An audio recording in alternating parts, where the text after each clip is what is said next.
Star Wars 7x7, episode 2308.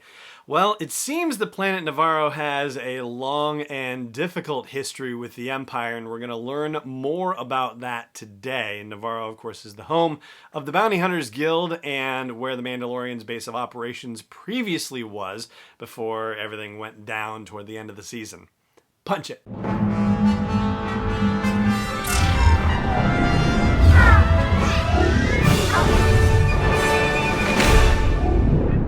Hey Rebel Rouser, I'm Alan Voivod, and this is Star Wars 7x7, your daily dose of Star Wars joy, and thank you so much for joining me for it. So, before we get too far, I want to give you a heads up that as far as the Mando Mondays thing goes, there was one thing I forgot to tell you about, and at least one thing that I missed that thankfully a couple of friends of the show were kind enough to point out, and I think it's pretty cool and want to share with you too, so we'll get to those a little bit later. Today, we are continuing our deeper dive, if you will, into details from Season 1 of The Mandalorian, and in particular considering The Reckoning, which is Episode 7 from Season 1. I'll remind you briefly that this is the episode where the Mandalorian gets a transmission from Greef Karga, who offers him a deal and says, if you kill the client for me and basically overthrow Imperial rule on the planet, then I will forgive you your trespassing of the Bounty Hunter Code and everything will go back to normal. Isn't that great? And of course, nothing goes as planned. Surprise, surprise. And we have the first genuine cliffhanger in Mandalorian show history at the end of episode 7, where it turns out that things are a lot worse with this Imperial occupation than Greef Karga was suggesting to the Mandalorian. And Baby Yoda falls into enemy hands, and Kuiil is killed by scout troopers. I have to say, that was the toughest death. Like, I feel so bad for Kuiil, and I'm actually angry again at the Mandalorian for dragging him into this. Like, you know, it was just one of those things where he was an utter innocent that did very good things for, you know, just the desire for peace in the galaxy. And it's a shame that he died, and I'm mad the Mandalorian dragged him into it, which ultimately is the mark of a good show and good storytelling, because if it didn't get that emotional reaction, then, you know, what's the point? Then we'd be like, whatever. I mean, that's not nearly as compelling or as involving, right? All right, so as we've discussed in previous episodes, we still don't know yet exactly where in the galaxy Nevarro is, but it's reasonable to presume that it is somewhere near Mandalore because of the fact that Moff Gideon is ruling the area, including Nevarro, and is in possession of the Darksaber. So it stands to reason that it's somewhere in the neighborhood. That being said, the history of Nevarro, according to Cara Dune, who is recruited also for this mission by the Mandalorian, is that Nevarro stayed in the Empire's hands till the end of the war, which means it went beyond Return of the Jedi and toward the Battle of Jakku, right, and the Galactic Concordance that was signed shortly afterward. So it was in Imperial hands, and apparently the New Republic tried to take it away from the Empire, but had a bear of a time at it. There were a lot of drop troopers, shock troopers who were killed trying to take Nevarro because it is very well dug in. But it seems that once the Republic defeated the Empire on Nevarro, they just took off. That there is no New Republic presence on Nevarro to speak of. In fact, earlier in the season, when the Mandalorian is upset about there being Imperials on Nevarro, Greef Karga says, you know, you can just go to Coruscant and take it up with the New Republic. Why would he have to go all the way to Coruscant to deal with the New Republic on this? Well, for a start, because the New Republic isn't on Nevarro, right? So that's number one. And number two, the New Republic doesn't have a significant presence on the Outer Rim at this time, which means that it is in the hands of warlords and Imperial remnants and other, you know, lawless situations. But here's the big question. If Nevarro was a strategic enough point for the New Republic to work to get the Empire out of there, then why aren't they still there? Why don't they have some sort of presence there? And why haven't they moved on to Mandalore?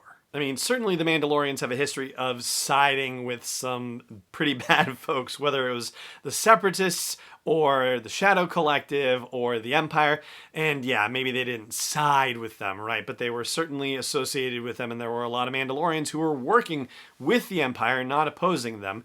And yet, there was also a significant Mandalorian presence working against the Empire as well. Whatever was going on, though, it seems like it was genocidal for the Mandalorians because you don't see them around anymore. There have been many comments throughout the season talking about how rare it is to see a Mandalorian. And it seems like the defeat of the Empire in Nevarro opened up the possibility for Mandalorians to go into hiding on Nevarro. We don't know how long they've been there, but that certainly seems like a reasonable possibility that would be sort of an escape hatch for them. But why the New Republic hasn't moved on Mandalore, why it seems that there is a Moff in charge of Mandalore 5 years after the events of Return of the Jedi, well, that is a huge question that needs to be answered. So that's what we know about the history of Nevarro and also what we can make educated guesses about as far as Nevarro and the rest of what's going on in the parsec, as the client calls it. And as far as side notes from the episode, well, we see the Force choke ability from Baby Yoda in this episode, which is generally considered a dark side Force ability. So isn't that interesting that all aspects of the Force seem to be available to him at this point? He is healed, he has used telekinesis, and Force choking, I guess, would be a form of telekinesis, except that it's always been defined as a particular kind of Force power and definitely associated with dark side users. And I will also say that I still think Greef Karga saying he's trying to eat me when Baby Yoda comes up to heal him after that crazy pterodactyl attack is still the funniest moment of the season for me. All right, so about those two other things from Mando Mondays that I mentioned at the top of the show, get to that in just a second. Do want to quickly remind you, please, if you haven't done it yet, rate or review or both the show on iTunes if you're listening on iTunes. And thank you so much to everyone who's done it just over the history of the show as well as this month as I've been actively asking for it. I really appreciate your support. It helps more people find Star Wars 7x7 when they're looking for that daily dose of Star Wars joy in iTunes podcasts and Apple podcasts, whatever they're calling it. Now they keep changing the name. They've changed it, I think, like 3 times since I started the show, which is ridiculous. But be that as it may, thank you again for considering the possibility of rating and reviewing the show on iTunes. I really appreciate your support. So, as far as things I missed talking about on the show yesterday about Mando Mondays. Well, my friends Josh and Andy from the Holo Chronicles podcast, which is a toy collecting podcast, pointed out a couple of things. First of all, they mentioned that the Lego Razor Crest has an escape pod in it, so that whole escape pod business was a known quantity thing, which is cool. And they also pointed out that the Funko Pop for Cara Dune features a crest on her outfit, on her uniform, and it looks sort of vaguely like a Rebellion/New Republic symbol, but not quite. It's like the little, point at the top of the center spike is separated from it, and it looks like there's sort of a second layer to the, bottom swoop of it. So yeah, it's unusual. And I went looking for Star Wars symbols online, and it's been a good while poking through Pinterest boards and Google image search results and whatnot, and I'm not seeing it. So it seems to be something that's new, and Wikipedia as well. And the thing that I had up on my screen and just missed getting to was the Armorer. So there's an action figure for the Armorer, and there's a description for her as well. It says she plays a vital role in keeping the culture of the Mandalorians alive, and that she forges Beskar armor in the ancient tradition of her people.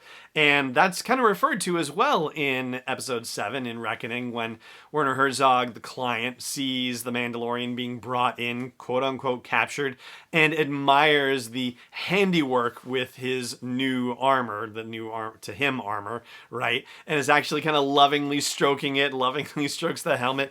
Werner Herzog is just such a treasure for this whole show. It's been fantastic. I'm so sorry that he gets laid to waste by Moff Gideon at the end of this episode. It's a shame.